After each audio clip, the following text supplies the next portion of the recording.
Pemirsa, di Sperindak Gianyar memprediksi terdapat 400 lapak pedagang terbakar saat musibah kebakaran pasar tematik Ubud, termasuk belasan sepeda motor milik pedagang yang tidak sempat diselamatkan saat kebakaran.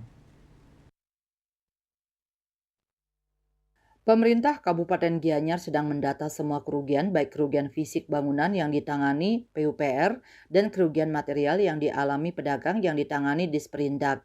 Sekda Gianyar Dewa Gede Alit Mudiarte didampingi Kepala Inspektorat Kabupaten Gianyar, I Gusti Bagus Adi Widya Utama, dan Kepala Dinas Perindustrian dan Perdagangan Kabupaten Gianyar Lugede Eka Suari, Senin 19 Agustus menyampaikan pemerintah akan mendata kerugian yang dialami pedagang.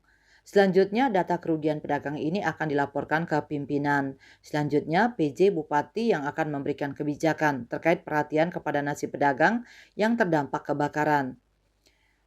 Sekda Alit Mudiarte menyampaikan semua kebijakan yang diambil pemerintah ini akan mengacu hasil penyelidikan kepolisian. Ke depan pemerintah akan menyiapkan tempat berjualan untuk para pedagang yang terdampak kebakaran. Saat ini pemerintah masih menghitung kerugian yang dihadapi pedagang sembari memberikan kesempatan kepada kepolisian melakukan penyelidikan. Pemerintah berjanji akan tetap memperhatikan nasib pedagang. Seizin kepolisian, Dinas PUPR akan melakukan pengkajian kualitas bangunan setelah kebakaran, termasuk ke depan akan melakukan uji lab terkait kualitas bangunan pasca kebakaran. Diizinkan nanti pihak Dinas PUPR masuk untuk mengkaji atau melakukan pengkajian terhadap bangunan itu. Jelas kan ada uji lab nanti gitu. Uji lab nanti dari para ahli itu. Kita akan tetap melakukan apa yang SOP, apa yang harus dilakukan, kita harus lakukan. Kadis PUPR Kabupaten Gianyar Idewo Gede Putra Hartawan di sela acara ngulapin dan mencaru pasca kebakaran di lokasi pasar tematik Ubud Senin 19 Agustus menyampaikan baru mendapatkan izin dari kepolisian untuk memantau kondisi bangunan fisik pasar tematik Ubud pasca kebakaran.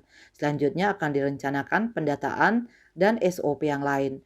Nyoman Marni, pedagang asal Ubud mewakili pedagang di lantai 1 dan lantai 2 pasar tematik Ubud, berharap proses penyelidikan dari kepolisian agar dipercepat. Garis polisi yang dipasang membuat pedagang tidak bisa masuk ke gedung pasar tematik Ubud baik di lantai 1 maupun 2.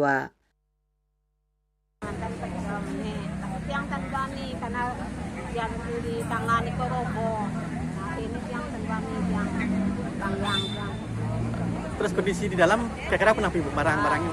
enggak, alasannya aman ya. Kondisi dia. Ya soalnya saya kan di belakang lanting, rasanya aman. Lantai berapa nih? Lantai 2. Wirnaya Bali Pos melaporkan.